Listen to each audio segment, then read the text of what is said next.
여러분 안녕하십니까. 주민 수건 사업인 포항 서울간 KTX가 개통된 지 오늘로 딱 100일이 됩니다. 불편했던 시설도 개선되고 있고 다음 달 1일부터는 열차가 증편돼 표 구하기가 한결 쉬워집니다. 보도에 김철승 기자입니다. 지난 3월 30일 개통식을 갖고 4월 2일부터 본격 운행에 들어간 KTX. 지난달까지 하루 평균 이용객은 4,570명으로 코레일의 예측 인원을 40%나 웃돌았고 지난 5월은 하루 평균 5,500여 명으로 예측치를 69%나 넘어섰습니다.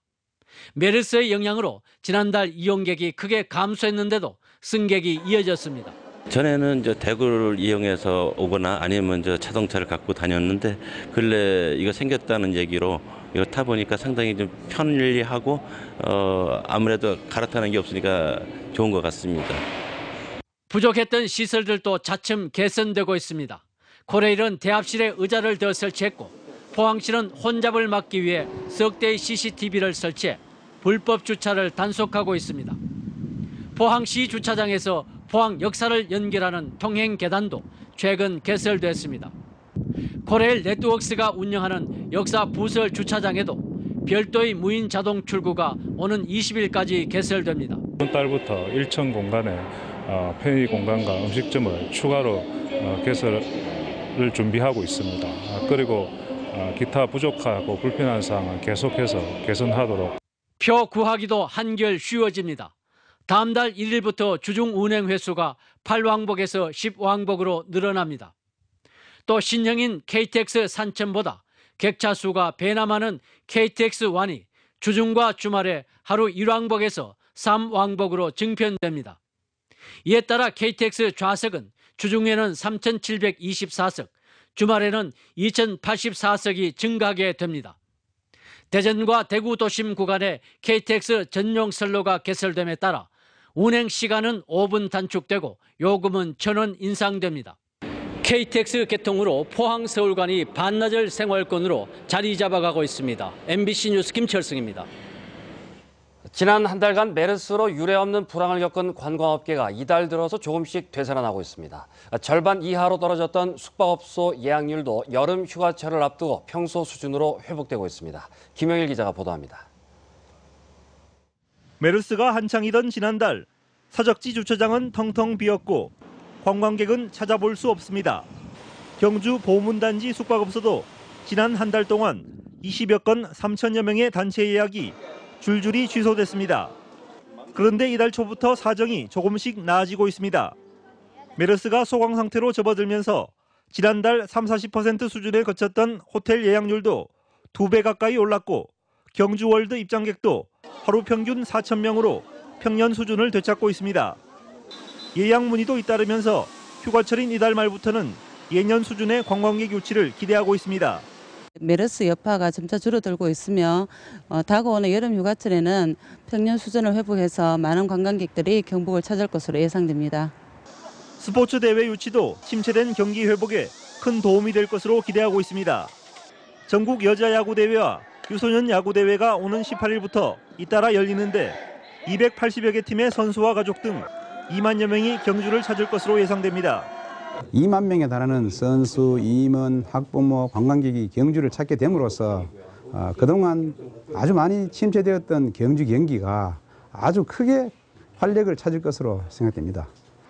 메르스가 소강 상태를 보이면서 직격탄을 맞았던 지역 관광업계도 여름 휴가철을 앞두고 새롭게 활로를 찾고 있습니다. MBC 뉴스 김형일입니다. 박정희 대통령 기념관으로 개조한 옛 울릉 군수 관사가 문을 열었습니다. 울릉군은 최근 12억 원을 들여 울릉읍의 옛 울릉 군수 관사를 박정희 대통령 기념관으로 개조하고 관련 사진과 자료 등을 전시하고 있습니다. 이 건물은 박 전 대통령이 지난 1962년 국가재건 최고회의 의장 시절 울릉도를 방문해 하룻밤을 묵었던 곳입니다. 울진군의회가 개원 이래 처음으로 윤리특별위원회를 구성해 다음 달 5일까지 소나무 분재 절도 혐의로 입건된 이세진 의원에 대한 징계 수위를 논의하기로 했습니다. 의원 징계는 공개회의에서의 경고와 사과, 30일 이내 출석 정지, 제명 등 4가지가 있으며 제명하려면 재적의원 3분의 2 이상의 찬성이 필요합니다. 장시원 의원은 제명이 안 될 경우 의원직을 내려놓겠다며 윤리특위를 압박했고, 이에 앞서 이세진 의원은 지난 6일 새누리당을 탈당했습니다. 지난해 지방선거에서 최양식 경주시장에 대한 허위 사실을 유포한 혐의로 집행유예를 선고받은 47살 박모 씨가 목을 매 숨진 채 발견됐습니다. 경찰은 박 씨가 어제 오후 1시쯤 경주시 천북면 성지못 인근 야산 소나무에서 목을 매 숨진 채 발견됐으며 유서는 발견되지 않았다고 밝혔습니다. 박 씨는 지난해 지방선거에서 최양식 시장이 사찰 여신도와 부적절한 관계를 맺었다고 주장해 공직선거법 위반 혐의로 징역 1년에 집행유예 2년을 선고받았습니다. 올 들어 한우 가격이 오르면서 농가에선 소를 사들이는 입식바람이 불고 있습니다. 한미 FTA 등으로 위축됐던 한우 농가에 활기가 돌아 좋긴 한데 무리한 입식은 금물입니다. 장성훈 기자입니다. 올 들어 산지 한우 가격이 강보합세로 돌아섰습니다. 600kg 기준 440만 원으로 1년 전에 비해 10%가량 올랐습니다. 앞으로 소값 등락의 기준이 되는 송아지 값은 초강세입니다. 6, 7개월 된 수송아지의 경우 지난해 말 226만 원에서 가파르게 올라 이달 들어 300만 원대를 돌파했습니다. 최근 5년여 사이 최고 수준입니다. 이 같은 오름세는 2012년부터 2013년까지 정책적으로 진행된 암소 도태 사업의 영향으로 소규모 번식 농가들이 대거 사육을 포기하면서 송아지 생산량이 크게 줄어들었기 때문입니다. 생산 기반이 무너졌다 할 수 있죠. 그런 상황이고, 지금은 또 이제 금이 좀 좋아지다 보니까 또 입식하는 분들이 좀 경쟁적으로 사는 그런 경향도 있고 하니까 급격하게 가격이 오르지 않나. 여기에다 한우고기 소비가 늘면서 도매 가격이 강세를 보이자 농가들은 소출하 때 최소 1+ 등급만 받으면 손해를 보지 않을 거라는 생각에 밑소 구입에 나서고 있습니다. 그러나 무리한 입식에 대한 우려도 큽니다. 비싼 송아지를 구입해 24개월가량 비육한 뒤 출하할 때 가격이 지금처럼 좋을지는 미지수입니다. 여기에다 무리한 입식은 농가의 생산비 증가와 소비자 가격 상승으로 이어져 한우의 가격 경쟁력을 약화시키는 요인으로 작용하고 결국 소비자들이 비싼 한우 대신 수입 고기를 선택하게 만든다는 게 전문가들의 지적입니다. 비싼 가격을 넣어가지고 그것이 나갈 때 2년 후에 나갈 때 돼가지고 과연 그 시세가 유지해 줄지, 또 어떤 그 외부적인 그런 원인으로 인해 또 가격이 떨어졌을 때 큰 타격을 본다고 할 수 있겠죠. 모처럼 만에 찾아온 한우 가격 상승세가 FTA 등으로 위축된 우리 축산 농가에 제대로 된 활력소가 될 수 있을지 주목됩니다. MBC 뉴스 장성훈입니다. 한우 고기를 반값에 먹을 수 있는 방법이 제시돼 화제가 되고 있습니다. 비밀은 바로 숙성에 있다는 사실 한 번쯤은 들어보셨을 텐데요. 농촌진흥청이 체계적인 숙성 기준을 마련했습니다. 류룡 기자가 보도합니다. 전북 고창의 한 농협축산물 판매장. 100g에 6,000원을 호가하는 구이용 소고기 옆에 3,000원도 되지 않는 값싼 소고기가 나란히 진열되어 있습니다. 등심 같은 고지방 부위가 아닌 다리나 목살 같은 저지방 부위라 가격이 저렴하지만 보름 이상 숙성해서 맛과 부드러움은 큰 차이가 없습니다. 숙성 기술을 잘 팔리지 않는, 구워 먹지 않는 설도 부위에 적용을 시키게 되면 가격은 낮지만 맛은 등심 못지않게 4인 기준 10만 원이 넘는 보통 음식점과 달리 6만 원 정도면 맛볼 수 있다 보니 멀리 경기도에서 손님이 찾을 정도로 인기를 끌고 있습니다. 소비자 입장에서는 저렴한 가격에 맛있게 고기 먹을 수 있어서 다행히 고맙다 생각하죠.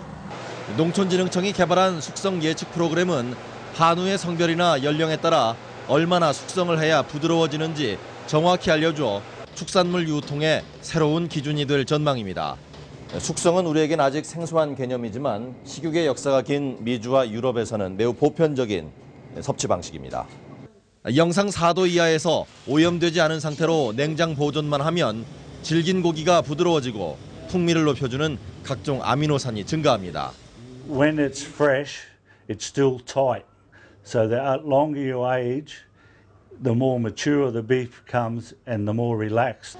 농촌진흥청은 숙성을 통해 가격 차이도 해소하고 마블링에 과도하게 의존하는 병폐도 해결할 수 있을 것으로 기대하고 있습니다. MBC 뉴스 유룡입니다. 포항 우방 신천지 아파트 주민들은 우방이 충분한 교통과 환경 대책 없이 포항구 뒤편에 아파트 공사를 강행하고 포항시도 행정지도에 소극적이라고 비판했습니다.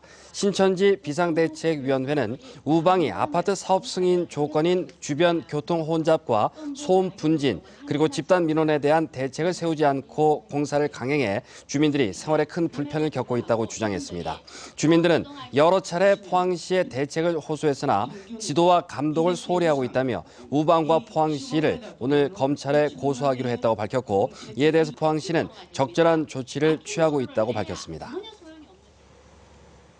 동국대 경주 캠퍼스가 교육부로부터 잘 가르치는 대학 학부 교육선도대학으로 8년 연속 선정돼 올해 52억 원의 사업비를 지원받습니다. 동국대는 참사랑 인재 양성을 위한 핵심 역량 기반의 드림 모델 구축 사업을 시행하겠다고 밝혔습니다. 특히 현재 교육역량개발센터를 교육역량개발원으로 승격해 학부 교육의 질적인 향상에 주력할 계획입니다. 경북 지역 기업들의 올해 여름 휴가 일수는 평균 3.9일로 지난해 3.8일보다 0.1일이 늘었습니다. 경북 경영자 총협회가 도내 기업체를 대상으로 여름 휴가 실태를 조사한 결과 100인 미만 기업은 3.6일, 100인 이상 기업은 4.3일로 나타났습니다. 휴가비를 지급하겠다는 기업은 전체의 71.6%였으며 평균 휴가비는 41만 8천 원으로 지난해 38만 7천 원보다 3만 1천 원 증가했습니다. 경상북도는 오늘 포스코 국제관에서 동남권역 기업체와 연구기관, 대학교를 대상으로 창조경제 선도기술개발사업 설명회를 개최했습니다. 창조경제 선도사업은 전자의료기기, 첨단 로봇 등 7개 상생협력 신산업 분야와 무선통신, 빅데이터 등 미래 성장 동력 분야의 신기술과 융합기술 연구개발을 지원하는 사업입니다. 경상북도는 이 사업에 15억 원을 투입하며 과제당 사업비의 75% 이내에서 2년 동안 최대 2억 원까지 지원합니다. 경북 동해안 지역은 오늘 장마 전선의 영향으로 가뭄이 심한 북부권을 중심으로 제법 많은 비가 내리고 있습니다. 오늘 내린 비는 8시 현재 울진이 55.8mm, 영덕이 30.5, 포항이 17.7, 경주가 21.8mm를 기록했습니다. 포항기상대는 내일까지 30에서 70mm의 비가 예상되고 오후부터 점차 갤 것으로 예보했습니다. 내일 아침 최저기온은 18도에서 20도, 낮 최고기온은 21도에서 23도로 오늘과 비슷하거나 조금 높겠습니다. 내일 동해 남부 해상의 물결은 1에서 2m로 비교적 잔잔하겠습니다. 경주경찰서는 상가 등을 돌며 금품을 훔친 혐의로 25살 배 모 씨를 시민의 도움을 받아 검거했다고 밝혔습니다. 배 씨는 지난 6월부터 한 달 동안 경주시 외동읍 상가와 어린이집 차량 등에서 6차례에 걸쳐 상습적으로 태블릿 PC 등 금품 300만 원어치를 훔친 혐의를 받고 있습니다. 배 씨는 지난 3일 밤 인적이 드문 상가 주변을 배회하다 이를 수상히 여긴 시민의 신고로 검거됐습니다. 도내 다문화 가족 25가정 95명이 농협과 경상북도의 도움으로 고향을 다녀오게 됩니다. 경상북도와 농협 경북본부는 오늘 도청에서 이들에게 모국 방문 항공권을 전달하고 결혼 이민 여성과 가족을 격려했습니다. 2007년부터 이 사업을 추진해온 농협 경북본부는 지난해까지 모두 209가정 803명에게 모국 방문의 기회를 줬고 특히 올해는 2가정을 선정해 고향집을 고쳐주는 사업도 추진하기로 했습니다. 포항상공회의소 경북지식재산센터는 발명의 날 50주년을 맞아 경상북도 발명 아이디어 경진대회 시상식을 개최했습니다. 오늘 시상식에서 주름을 이용해 안전표지판으로 사용 가능한 전자신호봉의 아이디어를 제출한 금호공대 이상욱 씨가 대상을 받았고 기울이는 가방거리의 아이디어를 낸 포항 영신고 이성록 학생이 은상을 차지하는 등 모두 11명이 수상했습니다. 경상북도는 이번 주부터 이달 말까지 매주 수요일 도청 민원실 앞 주차장에서 메르스 극복 농수축산물 나눔 장터를 열기로 했습니다. 나눔장터에는 농협중앙회 경북지역본부와 도내 10개 시군이 참가해 농수축산물 판매부를 설치하고 마늘과 양파를 시중가보다 10에서 30% 이상 저렴하게 판매하는 등 특산물 판매에 나섭니다. 또 농수특산물 전문 쇼핑몰인 사이소에서도 참가해 특가 행사에 나섭니다. 2015 한국축제박람회에서 영덕대게축제가 최우수 전시 운영상을 받았습니다. 제18회 영덕대게축제는 지난 4월 2일부터 사흘 동안 천년의 그 맛, 영덕대게를 즐겨라라는 주제로 강구항 일원에서 성공적으로 열렸는데 다양한 영상을 방영하고 홍보물을 배포해 축제에 대한 관심을 크게 높였다는 평가를 받았습니다. 농축산 단체들이 최근 잇따라 성명을 내고 일명 김영란법의 처벌 대상 품목에서 우리 농축산물은 제외해야 한다고 밝혔습니다. 한국농식품법인연합회 등 농축산 단체들은 부정 청탁 및 금품 수수 금지에 관한 법률, 일명 김영란법의 처벌 대상 금품에 농산물이 포함돼 있다며 이는 명절 선물용 농축산물 소비 감소와 가격 폭락으로 이어져 실제로는 FTA보다도 더 치명적이라고 주장했습니다. 이상으로 포항 MBC 뉴스데스크를 마치겠습니다. 시청해주신 여러분 고맙습니다.